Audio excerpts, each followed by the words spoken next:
Welcome back. Look at the mid-cap market take off. It's a big move, almost 1,000 points on the mid-cap index. Now it's a near 2% increase, and it's a really healthy advance decline ratio that we're looking at after a long time.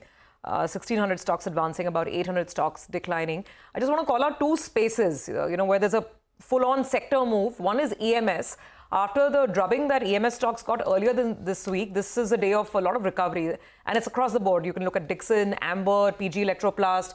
Across the board moves coming in. Even Keynes is up about 4-5% higher. And the other is this pack, which is the mid-cap IT pack. Persistent, Coforge, Oracle, Birlasoft, you name it, Zensar, and all of these stocks are up and about. So EMS players as well as mid-cap IT players, that's where the bulk of the buying is. However, earnings as always. So let's talk about some more numbers that we're watching out for today. And United Spirits is going to be the one that's going to be on our radar as well. Mangalam, what are you expecting? A good quarter. That's what the price is telling you. That's what the street is telling you. And that's what, the quarter is telling you as well. And by quarter, I mean the financial quarter and not the other 3 quarter. Months. Yeah. Ending. Yes. So why is that? Because it is the festive and the wedding season. The stocks moved to the high point of trade. There was the policy boost that came from Andhra as well. So put all of these things together. What is it that you were expecting? You're expecting a 12.5% revenue growth. This is X of excise that we're looking at for United Spirits this time around.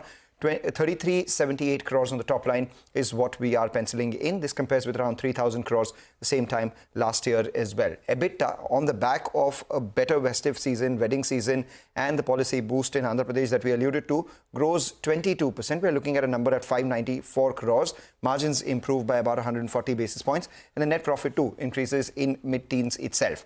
Why is it that the EBITDA moves faster than the revenue? Because Prestige and above, which is the business which the company is focusing on, is likely to do about 9 to 10% volume growth, 14 to 15% revenue growth. The 400-500 basis points push comes in from the policy, favorable policy in Andhra. Popular, not a business that the company's been focusing on as much, grows anywhere between 2 to 4% in terms of revenue and volumes put together. Margins, as a result of which, will improve on higher sales and improved product mix, and there's been moderation in glass and stability in ENA as well. The key to track would be, the commentary on fourth quarter demand, outlook on new categories, and more importantly, the reason why the stock fell 10% off its highs was because Hina Nagarajan announced her transition and she'll move into Diageo Global, whereas Praveen Someshwar will join in. So the leadership transition is something that the street will definitely keep an eye out on. But for now, the underlying macros favor United Spirits, and that explains why the street is expecting a good quarter. Ending December on a high. Ending December on a high. Okay, that's United Spirits, and stocks actually at the day's high as well. We'll take a break, come back with more on Halftime Report, including what powered Pidilite's numbers. Great numbers, stock is holding up. We get you snippets from the management commentary.